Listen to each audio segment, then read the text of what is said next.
Welcome to Unlikely Intersections, the podcast where intent, impact, and inquiry inspire our conversations. I'm Dr. Philip Brown with my good friend, Dr. Terry Jackson, and we're at an intersection. The interesting thing about intersections is that we all face many intersections daily, and the way we navigate these determines the trajectory of our days and of our lives. Interesting topic today, Terry. Beware the label, or don't label me. Yep. Beware of the label. That's that's a lot. Had the epiphany that guess what? We're labeled from birth. It begins with the birth certificate, right? Or even before that. When you come out, the doctor says it is this or it is that. And so that's a label, right? Male, female. It's a label. So we're labeled from birth, and as we continue to live, people continue to add labels to us. Some good, some not so good. Well, when does a label become obsolete? Or does a label become obsolete? That is a great question. And it depends on who's looking at you. Because some people will see you, and if they hadn't seen you in a while, they may have a particular label of what you used to do or who you used to be, who you used to be with, and they're stuck there. I guess the real key is, how do you label yourself? Do you label yourself? Starts getting pretty deep pretty quick, right? Yes. And you can see value. You can see value in labeling yourself as a certain thing, especially if it's aspirational. But I'm taken back to the words of one of my former mentors who always admonished. He said, "Don't be a one-trick pony like me." And in a way, that's saying, don't affix yourself to one certain thing, which in my mind equates to a label to a certain extent. And even in today's society, as we see the authors who write books and the speakers and their brand, right? It's a label. How they brand themselves. And because they want to be labeled a particular way because they want to fit within, I'm going to say this, positive stereotype of maybe their field of endeavor, right? They want to be seen as an expert of this or an expert of that. And so they build a brand that gives them a label around what it is they do for a living, not necessarily who they are. Kind of makes me think about how actors get typecast. Yes. And I think that's fascinating and worth exploration because, in a way, we're all actors at any given time, right? Like right now, we're acting like podcast hosts. Yes. And, later today, I'm going to act like a filling station attendant. Right. I know I got to get fuel on the way home, That's right? right. That's right. And so on and so forth. I've acted roles as a surgeon, as a husband, as a father, and in any given moment, we may be labeled as that, and our fulfillment of that role is that. But none of those necessarily stick with us throughout. That's right.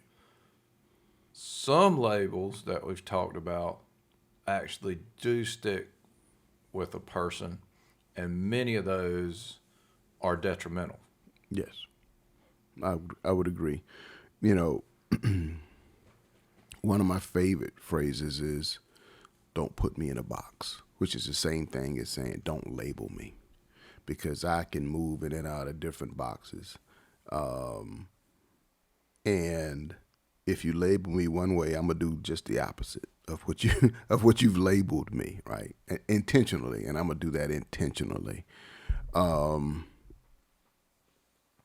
of those labels aren't favorable, right? Given a person's environment, not necessarily the person who has been labeled, but the person who sees the label right? Because that's what you see. You're given your life's experience.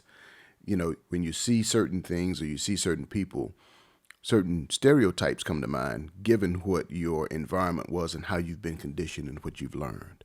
And so we have been taught to label people, probably not even knowing it.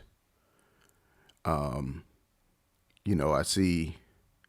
Let's take a look at the Kentucky Derby, right? We see the little short people walking around. He's got to be a jockey. May not be a jockey. Might be the owner of the horse, right? But if he's 5'6", 5'5", he's got to be a jockey. He must ride horses, and he's probably not from the United States of America. He's probably from some Hispanic country, right? And so all of those labels pop in the mind, and then when you hear someone talk, oh, it's totally different than what I thought. So my labeling was incorrect. And we do it all the time. It's one of those things that, I equate labels to judgments. Mm-hmm. And I think I've talked about this in previous episodes. One of the best pieces of advice I got as an executive from a coach was don't be judgmental. Mm-hmm. Don't judge. Mm-hmm. Especially not quickly. Mm-hmm. And that was a good challenge for me because as a surgeon, in that role, mm-hmm. in the surgeon role, judgment is life or death. Mm-hmm. And so you're supposed to make judgments quickly, effectively, and efficiently. And so to change roles into that executive role, that judgment piece needed to come much more slowly because mm-hmm. it's limiting. Mm-hmm. So when you label something or make a judgment, immediately you're closing off a lot of possibility. Mm-hmm. Basically, everything that's outside of that is no longer on the table. And so you translate that into a life context. Mm-hmm. It's even more important than it is as an executive to slow your roll on labeling or judging, right? Because it's a bigger, it's a bigger set of possibilities, in life than it is in any particular professional role. That's right. I remember my trip to Pakistan. When I got there, a couple of those in the audience, they asked me, they said, "Well, Terry, what did you think about those people? What did you think about people from Pakistan? How did you see us before you got here?" I said, "I just saw you as another human being. You want the same things out of life that I want out of life, right? I didn't see you because you were Pakistani that I had formed a particular stereotype about you. And maybe that was because of how I feel about me, right? But I didn't judge. There were no assumptions. Of course, I'm curious about, seeing the land, but from a people perspective, people are people are people are people. And so I didn't have any judgments, and I didn't place any labels on them. I remember I took a position with Mobil Oil out in Los Angeles, California, and I went to meet one of my clients who was Chinese. And he said to me, "Terry, you're different from the rest." I said, "What do you mean?" "Well, and this location happened to be in Compton, California, at the intersection of Rosecrans and Long Beach, which is it was a very famous intersection where his location was." And he said, "You're different than the rest." I said, "What do you mean?" He said, "Well, I don't see many like you." I said, "Man, I have plenty of friends like me. You just have never met them, right? There are plenty of African Americans around here that you just never met." But his Chinese bias and what he had bought into from the media, from what he saw in his immediate environment, caused him to label people a particular way. And then when he sees me come in a blue suit and a red tie, I'm automatically different, only because of what he saw. And then, of course, conversation. But over a period of time, I was kind of able to help him work through that to improve that. But our labels, sometimes we label people, sometimes not even, oftentimes not even knowing them, right? We just see, right? And all of a sudden, a label comes to mind given what our environment has been or what our exposure has been. It's quite interesting. it seems like there's this huge tendency to make it us and them, right? Like we create labels that make people clearly part of us or clearly not part of us. They're them. And it's interesting, I think when some of the stuff that we've been working on in our creativity and personal mastery class, I mean, it's all us. That's right. It's like there's no them. That's like right. we're ultimately it is all us. There's this connection piece, and again, it comes to limits that we're creating, mostly fear based, probably, right? Like there's a certain safety in us, but it's profoundly limiting, and navigating that paradox is something that we don't do real well a lot of times. And those limits exist regardless of what strata you're at, or you consider yourself to be at in life, right? If you go to those that you consider to be extremely accomplished in what they do, there's a particular conversation, but those conversations always are about inclusion and exclusion, right? You're with us or you're with them, right? And on down the line, there's always about, as you said, I call it inclusion and exclusion, but us against them, the Hatfields versus the McCoys, right? There's always that conversation that is happening, but it's all us. Because we've created those barriers, we've created those labels, we've created that in inclusion or exclusion given our language and given our actions without thinking about the us. That's why I always like to respond and talk about, let's look at it from a human perspective, because now it's all us. When I look at it from humanity, it's all us, not occupation or neighborhood or school or education, because every label, as I mentioned earlier before we came on the air, every label has an opposite, right? I'm educated, there's the uneducated. There's rich, there's poor, right? There's black, there's white, whatever you want to name it. Every label has an opposite. And we have to understand that all those labels are man-made. And it's just humanity. That's all that exists. Totally arbitrary. Yes. Totally arbitrary. It's fascinating to me. Somehow the concept of exclusive is good. Right? And so you want to be a part of an exclusive group. You want to be, exclusive benefits, right? You want to have exclusive contracts, which by definition is saying I'm going to limit something. Might mean I'm going to get some stuff that they don't get, right? And we never acknowledge what gets lost in that process, right? When you have certain exclusive contracts, the concept of good competition goes away. So that's good to an extent if you believe that, you're better off without competition. But we know that a lot of times competition creates higher levels of performance.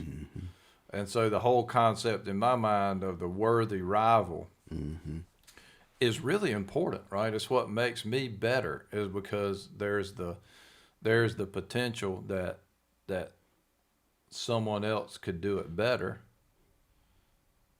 and then I would want to do it better than them, and back and forth, and next thing you know, our performance gets driven really high. So to me, it's really a fascinating construct that we've gotten to the point where exclusive is good and inclusive is bad. Yeah, it's really amazing how we as intelligent beings have created all of this ignorance around labels, because that's what it actually is. It's pure unadulterated ignorance, because I want to feel a certain way about myself or this group that I'm with. And so as a result of that, here's what we are going to do. We're going to create all of this language around what this is and to make ourselves feel real good. I know yesterday as we were going through CPM and Dr. Rao said, hey, you guys are a member of this, MG 100 and you're wondering why haven't I reached this point in my career as this other person, that whole mental chatter, right? And that's all the label is. The label is mental chatter. I'm not a part of that group because of this, because of that, because of this. And guess what happens? I make myself feel better and more exclusive based upon what my mental chatter told me about what this label actually is, which is all an illusion.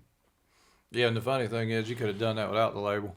Yep. Right? Just tell yourself a different story. Yep, that's It'll it. become the truth, And when we talk about this whole business of how not to label, I think for me, one of the keys that has helped, and just like everybody else, still very much a work in progress, but I really kind of try to come at everything starting from a position of respect, right? Like, I just respect someone as a fellow human being as a starting point.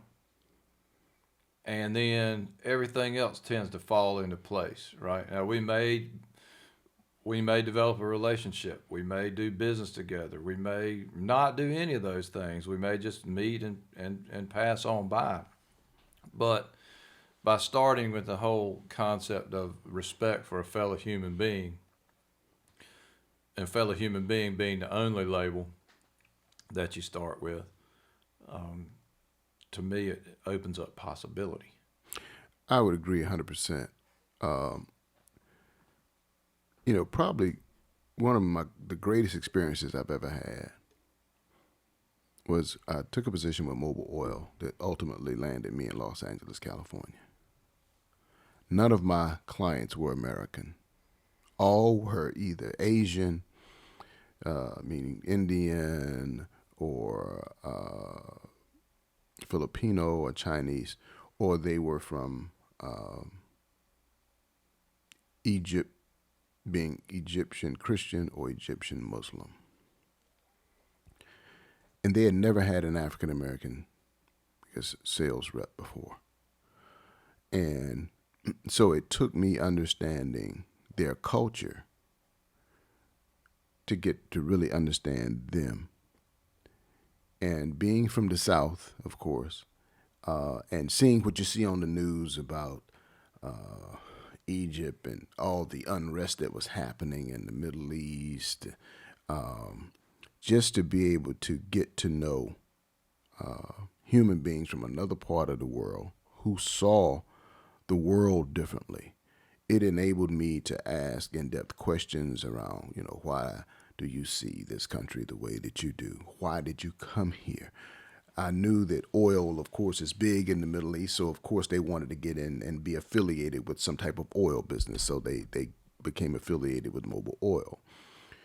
But the cultural education that I was able to get helped me strip down a lot of labels that I may have learned from watching the news or reading the newspaper or hearing what others had to say about people from that part of the world. Now I'm face to face with them on a day-to-day basis. I get to know them, get to know their families, get to go to their homes and to eat with them and travel to Las Vegas with them, and some of them let me gamble with their money, right? And so you get to know them from a purely human perspective versus he's Korean or he's from the Philippines and he's from Egypt and he's Christian and he's Muslim, and none of that mattered because now I saw them as human beings. All of that labels that I may have had that enabled me to judge them incorrectly, I was able to strip all that away. And even in working with Mobil, there were people whispering in my ear, this guy, he's a Muslim and we've had difficulty with him and, he's volatile. And yeah, he's volatile if you approach him in a particular way. But if you just see him as a human being, who just happens to be an emotional human being, and certain things set him off as certain things set all of us off, right? He's just another human being, but they didn't see him and there are actually a couple guys that they didn't see that way, right? But they were trying to muddy my water by giving me all of these labels that they had on him. When I saw him, I was like, I don't have any issues with him. As a matter of fact, I got him to do this, and this. It's a matter of treating him as a human being, not the label. Now you hit on something really worth exploring, right? And that's the muddy water concept and how easy it is to accept what somebody else tells you as some third party's label. Mm-hmm. And what a disaster that can be. Mm-hmm. I mean, you just got done talking about how it was something that you chose not to accept, and as a consequence, the business you were able to drive with those individuals was much more robust and much easier because you just started from fresh in terms of, this is another person. I'm not going to accept anybody else's judgment on it. I'm going to see how my interactions go, and then we'll figure it out from there. Yeah. It's interesting because it happens regardless of who you are. Not long ago, being a part of, the MG100, I heard somebody mention pedigree, which is just another label, right? It's another way of including some people or excluding other people. Say, you have to be from a good pedigree. We have to attend these kind of universities. Well, what about the people that don't attend those universities? What pedigree are they a part of, right? It's just a label. I say because, when I interviewed for my mobile oil position, I interviewed against people from Yale, Harvard, Brown, and Northwestern. And the two people that got the job were from North Carolina Central University and from Grambling University. So what does that tell you? All of us were African American. So we knew what the hiring surge was, right? It was a diversity hire, right? But they were from Ivy League schools, or Northwestern. It's not Ivy League, but it's highly ranked, like a Duke University. Maybe they saw some genuineness from the Grambling and the North Carolina Central versus the Northwestern or the other great schools. What does that say about pedigree?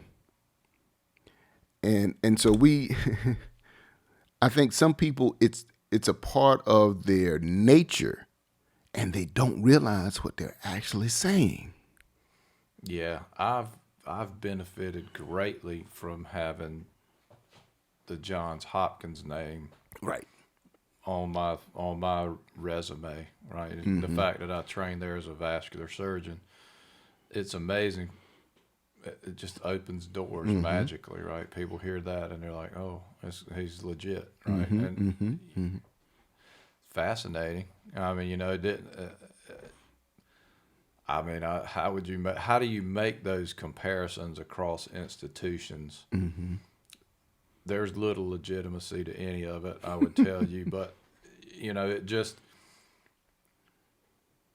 it underscores the fact that anytime you open a door and have space, good things can happen, right? And so that's a door opener, but it is very much a label, right? Because the experience, even from year to year in a different institution, may be vastly different, or the experience for an individual may be vastly different, and may have and likely has nothing to do with their ultimate qualifications and that particular period of time in their life. I'm certain, likely has growth value, and they grew from it, but it only represents a small part. Right. But nonetheless, the label exists, and it becomes an arbitrary. It's basically an assumption. Mm-hmm. A label is basically an assumption that we put on a thing or a person that's either good or bad, and then we make a whole bunch of decisions based on that assumption. Yep.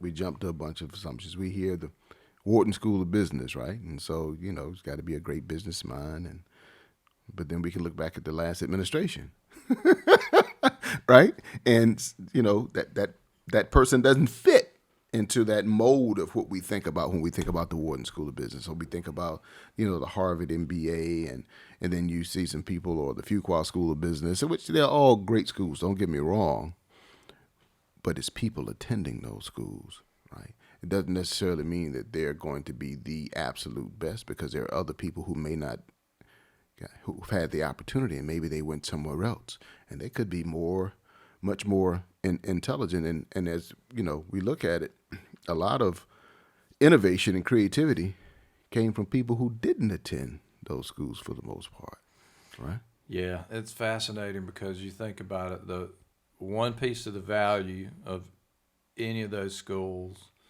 is the label that makes you part of us, part of that particular network.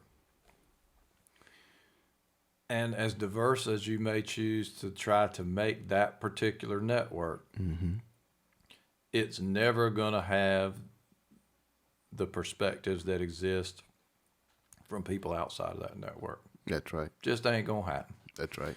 And so it really is important as we work in groups to try to incorporate all those different perspectives, because you can't get them through one lineage. That's right. Right. If we were talking about dogs and how you get dogs, at a certain level we'd call that inbreeding, right? And that label would be negative. That's right. That's right. That's right. So how do you bring in some different bloodline into a given situation, right? That's right. And so to me, it's always been fascinating to think of it in those terms, right? Is that we know that the benefit of the greater perspective of the larger gene pool has huge benefits in general. Yeah. I don't care what part of society we think about, there are labels. We can look at grocery stores and we can say Harris Teeter or Food Lion or Piggly Wiggly, right? And there's a certain set of assumptions that come with every name that I tossed out, right? We can think of Publix, right? And so we think of Publix and Harris Teeter, we think it more on the higher end. You think of Food Lion, that quality.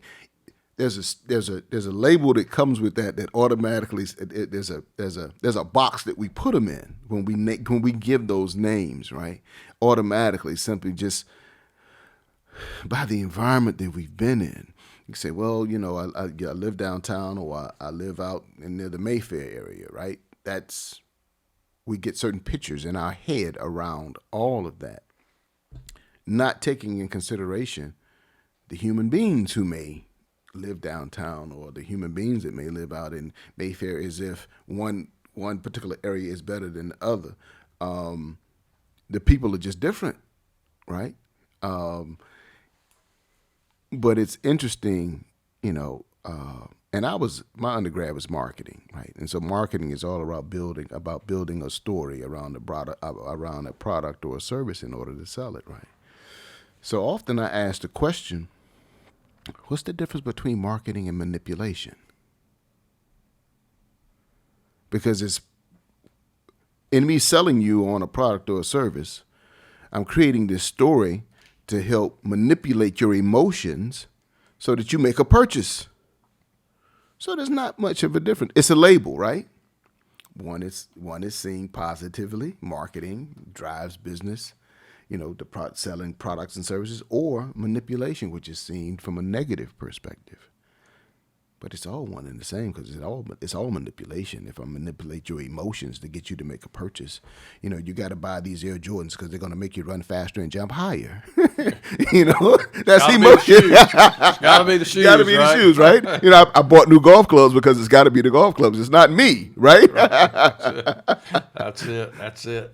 It's fascinating because what we're really talking about is another inclusion, exclusion, right? Mm-hmm. It's like, and again, it comes back to the class yesterday with Dr. Rao, and he used the example of, imagine you had a scientist who was doing an experiment, and they consciously dismissed half of the evidence they gathered and presented you a theory based on only half of the scientific findings? Would you trust that person? And that's what we're doing I mean, it's human nature. There's more information than what we can process, so we cleave off parts of it and make a story that makes sense. We do that with our mental chatter, with our mental models, with all these kind of things, and then we take that and market it to you or sell it to you. And there's certainly some danger in that, but it's also just a fact of life and a necessity because of the flow of information. But it really makes me think about the implications for artificial intelligence. And when you start thinking about the implications for artificial intelligence and excluding certain parts of evidence and making a story that can be believed, it's pretty alarming. Maybe a week and a half ago, one of our peers in the MG100, Andrew Nowak, who's from Paris, he posted an article that was related to AI. And my response to him is, it's artificial, isn't it? It's artificial. It wasn't created by the human being. Artificial intelligence always needs the human being. And I said that because, of course, all the articles you're seeing and hearing today, how artificial intelligence is going to be able to impact our lives. It said you're either going to be able to work with artificial intelligence or you're going to die.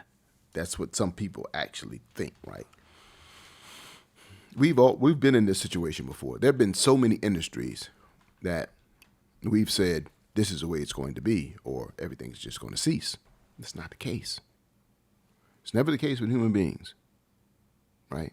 It's always the case that whatever we have discovered in the past, there's always still a little of it around. There's still people riding horses out there, right?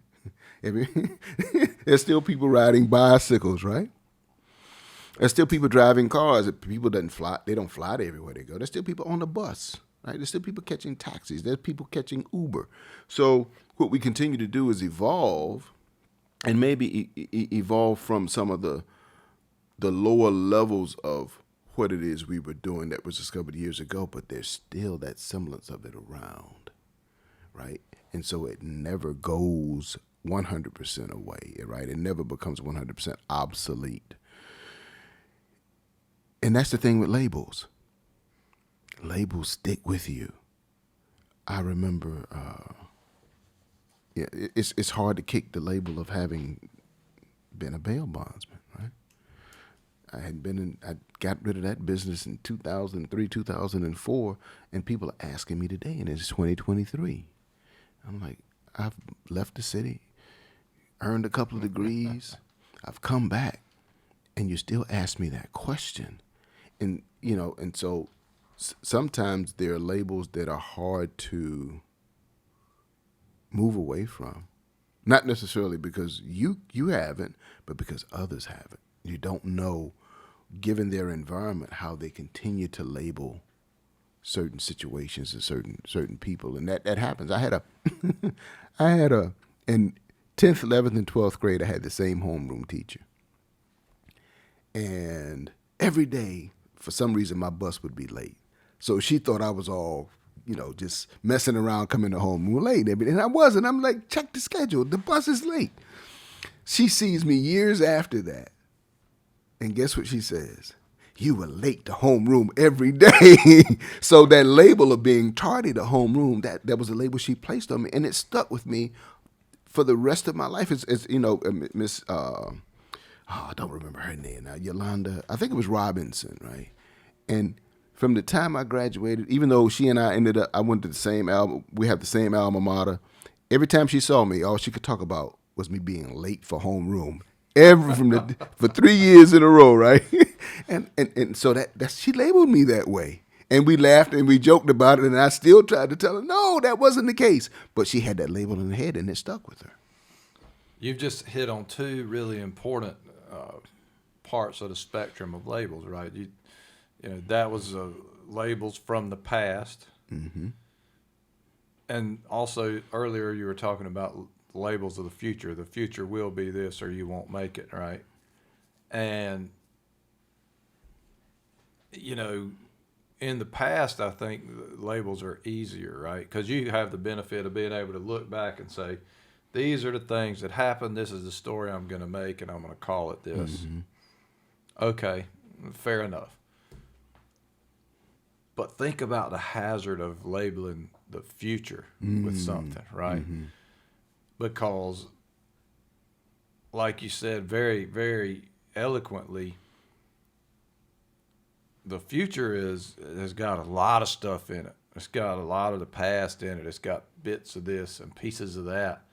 And, to say that unless you X, you're not going to make it is a pretty risky bet, because folks are going to find a way most of the time to function in whatever the reality they want to have happen. Mm-hmm. They're going to find a way to make it viable enough. And so the future is relatively undetermined, right? Like you might be able to say, unless you find yourself able to cope with change, the future's going to be rough. Mm-hmm. But that's not exactly a label. Maybe it is. That's a little different than saying, you have to be comfortable with AI or you're not going to make it in the future. Hard to say, but AI is certainly a part of all of our lives. I think it has benefit for great good, but it can't go unexamined. That's right. That would be lazy, That's right? right. Like basically, we're going to have to do the work to figure out where artificial intelligence is taking us that's beneficial versus where it's taking us that's dangerous, and how to find the sweet spots that create viable futures. That's right, and that's with all technology and all advancement, because I'm sure when Einstein was creating what he was creating, he never thought that anybody would be talking about creating an atomic bomb. He never thought about the evil side of it, right? Which is a label, right? Those creating it didn't see it as evil. They saw it as, how can we protect ourselves in a time of war, right? What kind of bomb can we use to eliminate the enemy, the us against them, right? The Hatfield and the McCoys again. But he never thought his research would be used to create a bomb. That, of course, that's why they didn't allow him to work on that project when they were creating that, right? So we have to be very careful in how we label. And it happens every day. It happens in the school system, how children are labeled. And then some of them live into some of those not so good stereotypes that's placed upon them. It becomes self-fulfilling prophecy for some of them. The language of the label can be used for great good, and it could be used for horrific bad. And we have to be mindful of the language that we use around labels as it relates to human beings, because once you hear it, it's hard to unhear. And unless you're a real strong individual and you can, if it's consistently coming at you, and unless you have the ability to ward it off, at some point in time, it becomes a part of the mental chatter, right? Yeah. And yeah, so we got to be careful with that. And that's where that creates this reality around the label that a person has a hard time resisting over a period of time, and it just ends up living into that at certain points. And sometimes it takes being older to have the confidence to do it. Some people just have it a little bit more than others, is the ability to just not accept the label. Because the label is a limit. A label is usually a set of limits. And if we allow ourselves to be pulled into that, then by default we're accepting those limits. We carry them forward with us everywhere we go from that point onward until we consciously cast them off. Mm-hmm. Most of the time they're dwelling, in our mental chatter, in our mindset in ways that we may not even realize. Mm-hmm. And that's a way of being that is tough, right? That's what imposes ceilings on performance, right? When in the back of my mind I'm telling myself things that basically end up being reasons why I can't or shouldn't or won't do things, I'm not going to go there, even though in reality there might be a place that I need to go and explore. Yeah. Labels are very interesting, man. I remember a high school classmate. I was at a library one day, and I happened to bump into them and spoke. And I remember she said to me, I never thought I'd ever be calling you Dr. Terry Jackson. I said, that's interesting. I said, so it's obvious you really didn't know who I was. I said, you saw the athlete, playing ball and wearing the leather jacket, and you were a cheerleader. I said, but you also have to remember that I was in those same classrooms with you. So when you were taking the highest level vocabulary course, I was there. And when you were taking the Algebra 2 and the trigonometry, I was there. I said, now that you don't remember, but you remember the athlete. I said, so you didn't know who I was and you didn't know what drove me, but it was obvious that you had a particular picture of me in your mind. And that picture wasn't consistent with the picture that is the Dr. Terry Jackson today. And she looked at me and she says, well, maybe you're right. And I said, well, I think that I am.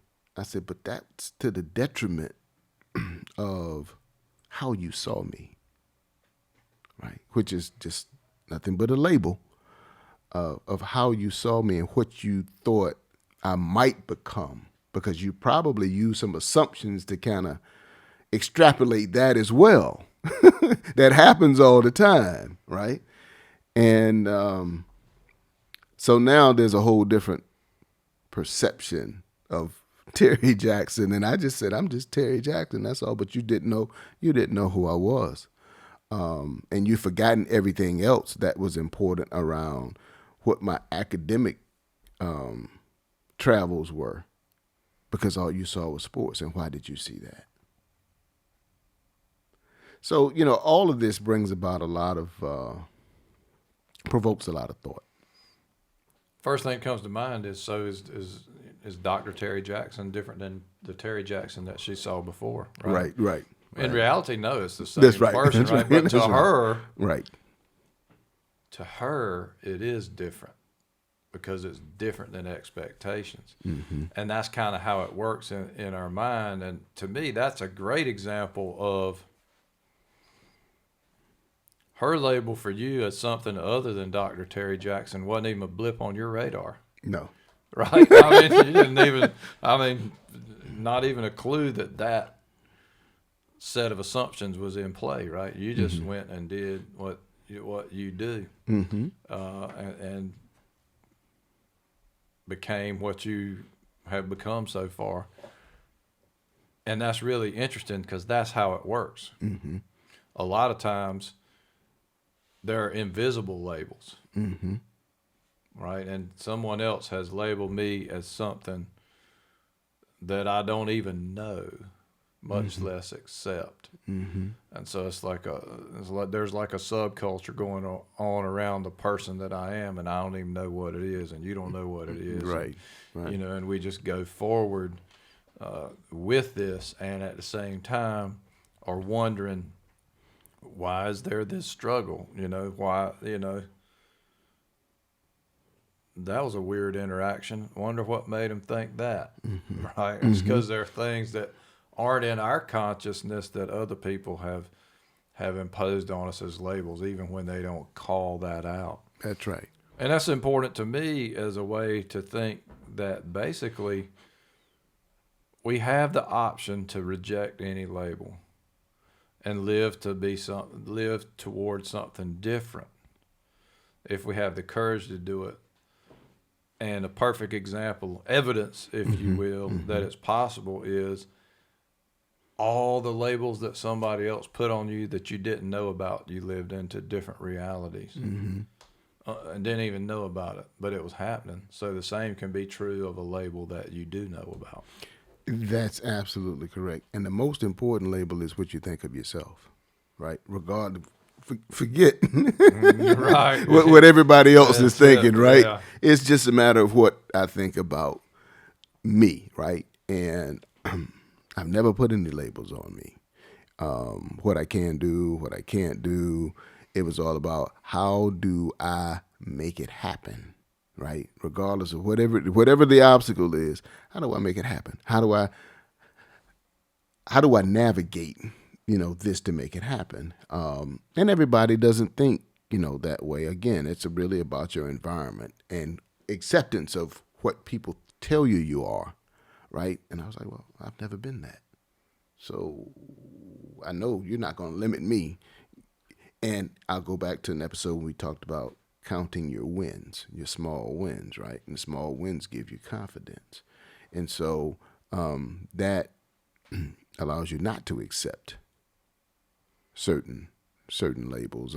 Another story from high school, I remember going to the same vocabulary course the young lady was in, and when I walked in the first day of class, I had on my leather jacket, and the teacher stopped me right there at the door, and she said, "Son, did you sign up for this class?" I said, "Yes, ma'am, I signed up." She said, "You sure nobody signed you up for this class?" I said, "No, ma'am, I signed up for this class." "Are you sure that that wasn't some mistake you coming in?" I said, "No, ma'am, I signed up." And I thought to myself, she had labeled me, one as a jock, and some other labels that probably came with it.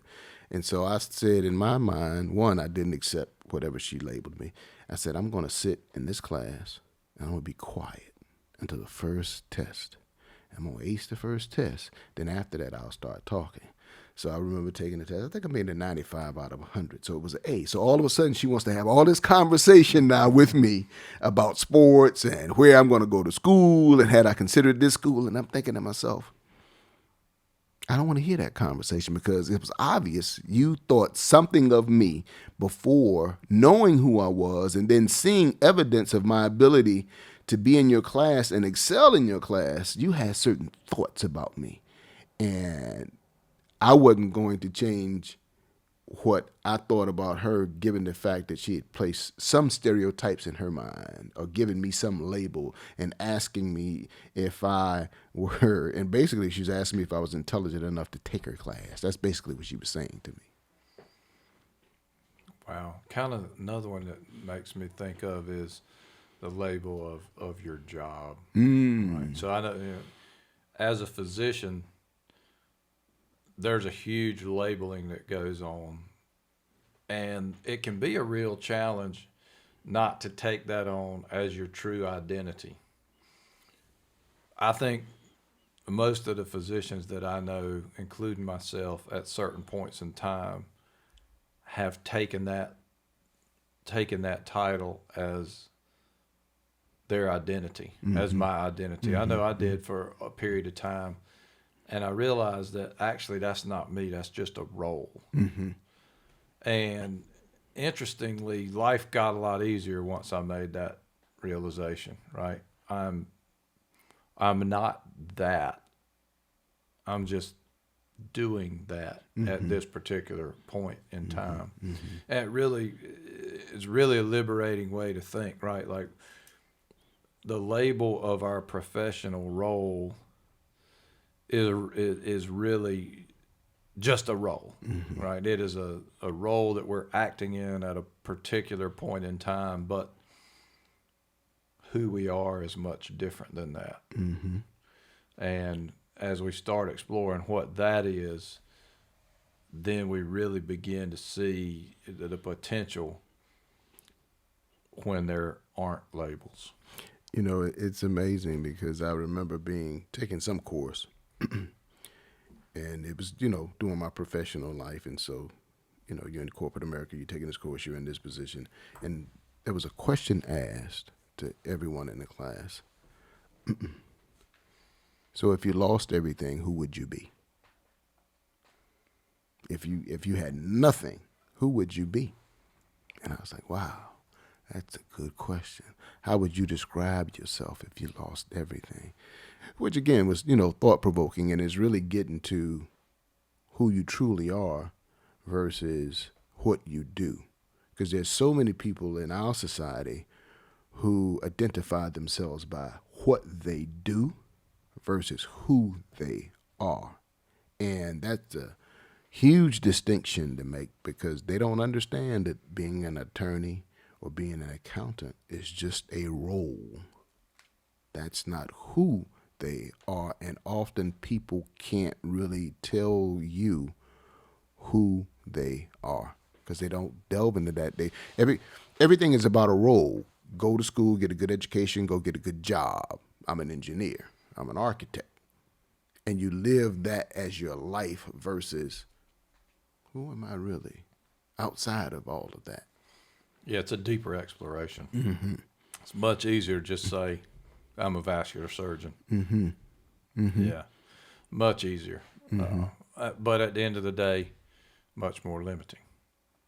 Yes, and what happens is when you say I'm a vascular, people, whatever label they have around that success and very important, whatever that is, all those labels pop up for them, right? And they feel good being in your company because of what you do, right?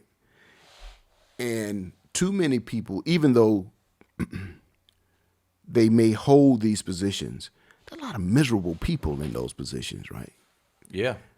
Because they don't know who they are.